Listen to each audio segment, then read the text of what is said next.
Pozdrav drugari, dobrodošli na kanal Kuhaj i peci u moju malu kuhinju. Danas pripremamo čupavi kolač i to sa šljivama. Otkud mi šljive u pol zime? Ja to fino ljeti kupim one fine domaće, naše sočne, očistim, zamrznem i onda zimi napravim kolačiće. Dakle, radimo sa prhkim tijestom i sa pudingom od šljiva. Vidjet ćete vrlo jednostavno za pripremiti. Odmah da kažem, sve ću vam sastojke napisati u opisu videa, dakle u pisanom dijelu recepta. Pa ovdje imamo sastojke sa ove strane za prhko tijesto, brašno i sve ovo ostalo kao što vidite. Samo jedna napomena, svaki put kad radite prhko tijesto, što manje ga gnječite, što manje ga mijesite, čim dobijete jednu formu, to je to. Znači ostavljamo ga u frižider da odmara. A u slučaju da vam je brašno takvo kakvo jeste, nisu sva brašna ista, pa vam se tijesto mrvi, slobodno dodajte bar pola kašike do kašku kiselog vrhnja. Uopšte se nemojte libiti, to će vam samo popraviti smjesu. Sa ove strane imamo šljive koje sam odmrznula, ne znam vidite li ih, pošto su one tamne. Znači odmrznula sam ih, odmah ću dodati šećer i staviti da kuhaju. Od njih ćemo da napravimo fantastičan nadjev. U brašno dodajem prašak za pecivo, dodajem šećer i dodajem prstohvat soli. Otprilike malo ovako. I ove suhe sastojke malo promiješamo. Naribamo koricu limuna. Dodajemo 2 žumanca. Dodajemo kiselo vrhnje. Ovo ćemo malo izmiješati. A potom ćemo puter koji se malo razmekšao. Prvo ga uvaljamo ovako u brašno i onda naribamo.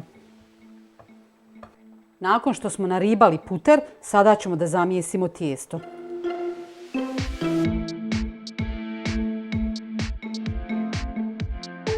Evo vidite, tijesto je kompaktno, ne rasipa se. Evo vidite. Dobili smo jednu finu lopticu koju ćemo sada da ostavimo u frižider da odmara bar pola sata. Znate da šljive imaju malo jaču koricu, pa da bi se kolač koliko toliko uredno rezao, znači da nam ne bi ispadale šljive iz sredine kolača. Sad ćemo mi to malo da, kao kad smo pravili onaj džem, sjećate se, malo da usitnimo. Izmiksane šljive sam vratila u šerpu i stavila na laganu vatru. Sada ćemo razmutiti gustin, kao kad pravimo puding. Izlijemo gustin i skuhamo toliko da se, pa kao puding, eto da se smjesa stisne. Tijesto je odstajalo, sada ćemo otprilike onako, što bi rekli, odokativno uzeti pola tijesta, da vidimo, ma to je to. Čak i ako ostane ovdje gore preko, za gornji sloj manje, uopšte nije problem. Sada raspljoštite, znači čitavom površinom pleha. Rastanite fino. Možete i razviti ako hoćete, ali mene to nešto nervira kad moram prebaciti sa onim valjkom, pa pukne mi uvijek na pola. Nećeš.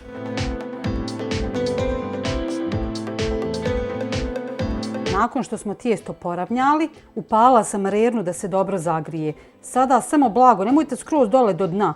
Znači samo odozgo po vrhu napravite malo rupica na tijestu i kratko ćemo ga zapeći, nekih 5 minuta na 200 stepeni, nemojte previše, znači nećemo ga sad skroz peći. Samo da uhvati koru.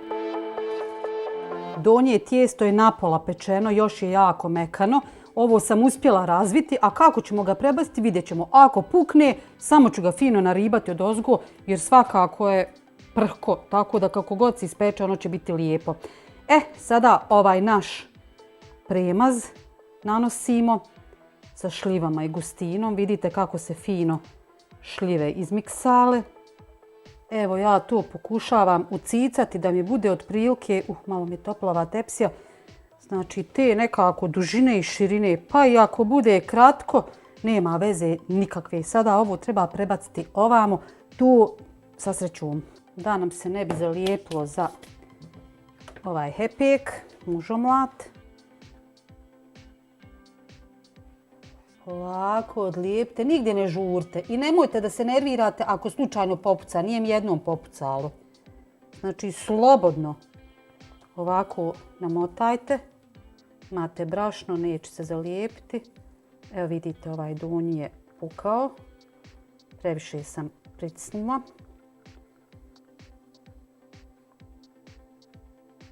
I sada lagano nanijeti ovo.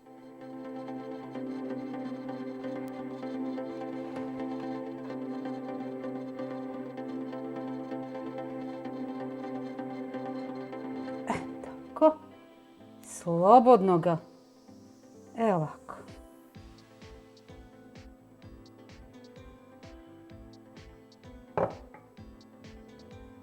Ovaj dio što nam je viška ćemo staviti gore da zakrpimo. Sve to kad se ispeče, to se ništa neće vidjeti. Nemojte se ništa ustručavati. Niko vam neće zagledati, niti će na izložbu. Osim ako ste profesionalni, jel, kuhar, ali onda vas ovo baš toliko i ne zanima. Eto ga.